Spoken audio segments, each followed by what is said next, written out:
Hi there, everyone. As promised, I've jumped on to come live and share with you all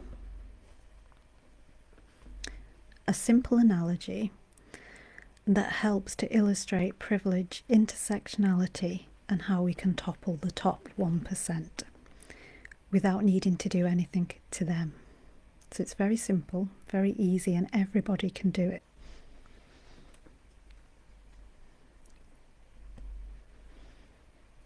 So thank you for joining me, and if you're watching live or a replay, please say hello, give me a wave, just a bit of encouragement. I really would welcome that, so thank you if you do that. And if you're watching on YouTube and you don't know who I am, I'm Luna, and I'm an advocate for a kinder world. And so this video is a little bit kind of part of my advocacy. But just a couple of things before I share the analogy, because I think it's important to say, first and foremost, just because I'm an advocate, this video is not going to be like a university lecture. So I know often when people are advocating, people start asking for citation and sources, and all of that's very relevant, and I usually do cite my sources in most of my posts, but I'm not going to do it with this video because it's not intended to be that kind of video. However, I am going to speak about gender inequalities and things like that. So if you're somebody who has to have a source, I just kindly ask that on this occasion you just go and find your own. Just go and do a quick internet search. These days will bring up all kinds of different papers and books and studies, and you can have a look through yourself.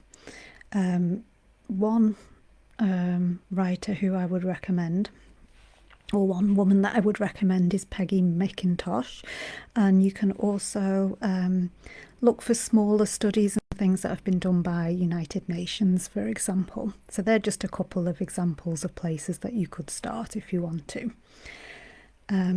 This is intended to be more accessible, a very simple, straightforward analogy that will be an aha moment for a lot of people.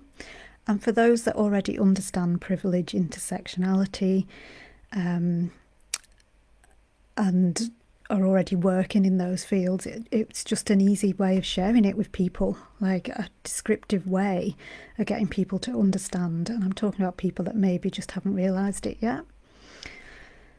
Okay, and then the second thing I wanted to say before I share the analogy is that this is not me apportioning blame to anybody. Okay, nobody can help if they're born into privilege. And likewise, nobody can help if they're born into underprivilege. And yes, there are things that we can do with either with the privilege or to improve our level of privilege.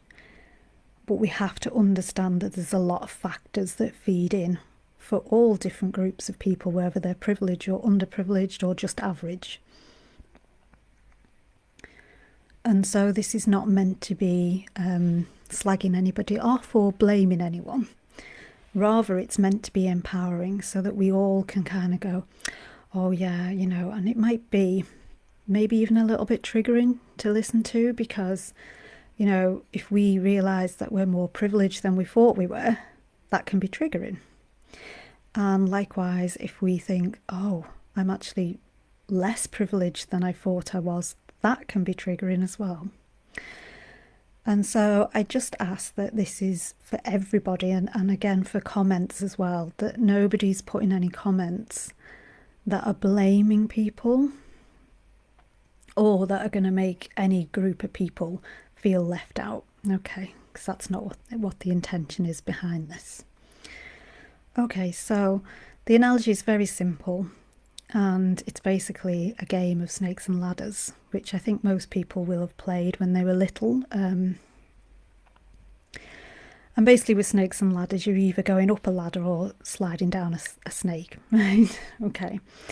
And when we look at who's at the very top of the top ladder at the moment, I think, we can say that it's world leaders, and it's because there's lots of world leaders, but it's the ones who, you know, their name is a household name and they're getting the most airtime and they're getting the most say in what happens globally. So they are the ones that are at the top of the top ladder on the game of snakes and ladders. Now, typically, if we look at those, there is already a demographic there, because they do tend to be male, heterosexual, white, very rich, in reasonable health. Okay, so you've already got the demographic there of who is the most privileged.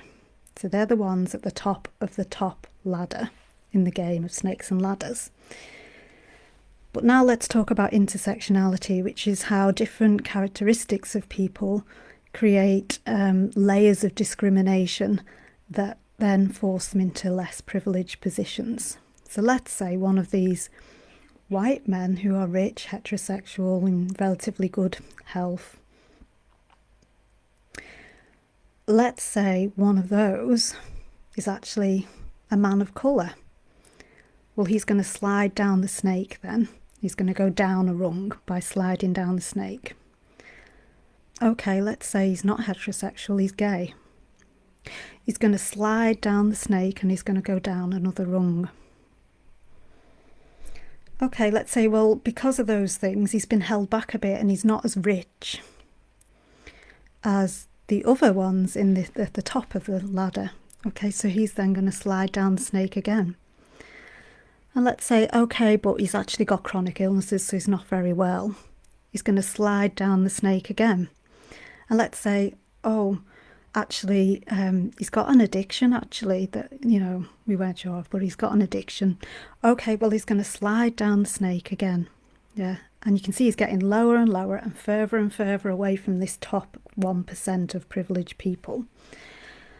And there could be any number of other things that come in and affect him and make it harder and harder and harder. So he could be disabled. That would take him down the snake again. And eventually, the people that have got the majority of these things that people discriminate against, they're the ones that then end up in the cesspit at the bottom of the playing field. And the ones at the top that are, you know, in privileged positions, they think, because they're very stuck in their ego, because if you're in a privileged position and you stay there, it's really a sign that you're stuck in your ego and that you're not really there to help anyone. And I think we all know by now that the top 1% in the world are not here to help people in the way that we would like them to. So they're all in their ego, so they think everybody should be like them, otherwise they don't deserve the privilege anyway. So they're never going to do anything to help anybody who's gone down a snake or lots of snakes. They're not interested in helping them. And actually, they're going to look at the people in the middle of the board and they're going to get you looking down on the people who are further beneath you and blaming them. And they're going to get you to do that because they own the media and they own massive PR firms now that are, you know, that are running social media for people. You know, if you're rich, you will have a big PR team that will be putting out AI and bots, posting orchestrated posts, timed, you know, even timed to coincide with events and all kinds of things, to make people believe things that you want them to believe in order that you maintain your position of privilege. And so that's what they're doing.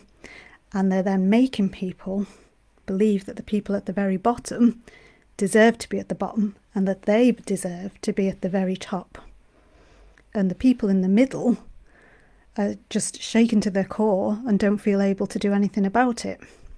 And we might talk a lot about toppling the top 1% and, you know, taking money off billionaires and all this kind of thing. And it's all very, very good ideas. But in practice, it doesn't work because they're the ones with the privilege. So they're the ones that decide where the billionaires get taxed or not. It's not us. We don't get to decide that.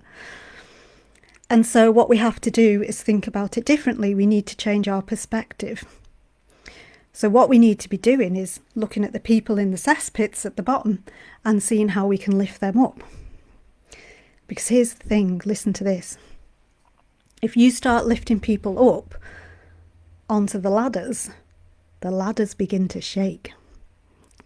And if the ladders begin to shake, what happens to the people at the top? They begin to topple naturally. It happens naturally. We don't need to do anything to them. We just need to be helping people that, are having more problems than us, people that aren't as privileged as us.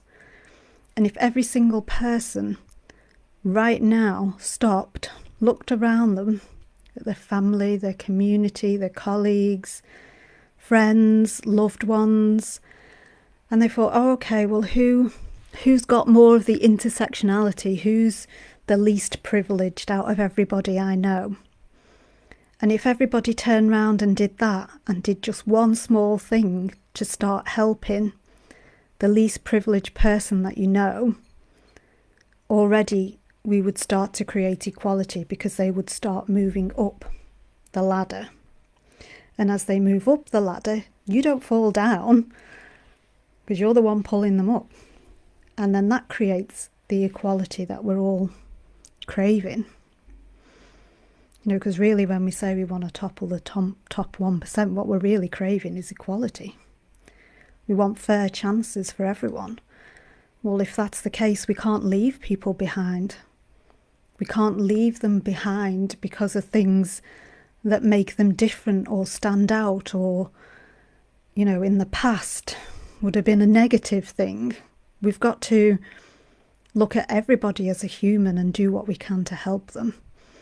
And if every single person just did one small thing to help the people at the bottom, that would start to lift them up and bring them up onto these ladders. The ladders would start to shake and the top 1% will topple. They won't be able to stand the turbulence from the change. We need to be empowering each other and stop looking to the top 1% to make those choices for us and to direct us like they do. And so that's how you do it. And it's really, honestly, is that simple. And you might be thinking, well, I can't think of anybody underprivileged, or I don't know what to do to help them, or maybe you don't have many resources yourself. I don't have a lot of resources. But there's things that you can do. You can go looking online for petitions that are about things that would support that group of people, that would help that group of people. It might not be something that even affects your life, but if it's something affects that group of people who are underprivileged, if you go and search for a petition, you can go and sign it, and that's just one way of helping them. You can write to your politicians, your representatives about it. You can make changes in your office about it. You can go to management and say, this is an underprivileged group, what are we doing to help them? You can make changes within your community.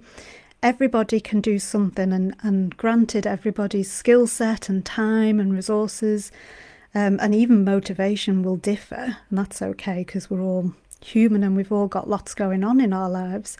But if every single person just did one small thing, imagine the massive difference that would make. If everybody that was able to made one small change, that's action, not just, posting things on social media. Not that there's anything necessarily wrong with that, but it doesn't enact change. It doesn't change anything. In fact, in many cases, it just amplifies the energy of the thing that you don't want.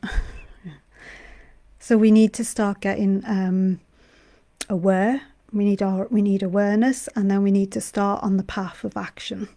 What small actions can you take to help somebody less privileged than you? And if you're watching this and you're somebody who's very underprivileged, and I'm sorry if that is the case, then please know that there are still things that we can do to help each other. You can ask for help. So that's one thing. There's still the petitions, there's still writing to MPs, But really, we all need to be lifting people up from whatever position we're in. Normally, if you look around, there will be somebody who's worse off than you in some way or another, and you can do one small thing to help them. So that's the analogy, that's the call to action. And I would love to know what you think of it, and I'd love to know anything that you're doing at the moment to help less privileged people. I would love to know what your thoughts are on the analogy, and just let me know what your thoughts are really on toppling the 1% as well, because I would like to. Okay, so thank you so much for watching. Take care, and I'll be back in a bit because I am coming on live later on tonight to do the Peace Diamond, which is wisdom and healing and guided meditation to amplify peace in your personal and global lives. Okay, so I'd love to see you there as well. Okay, so thank you so much for watching. Take care, everyone. Bye.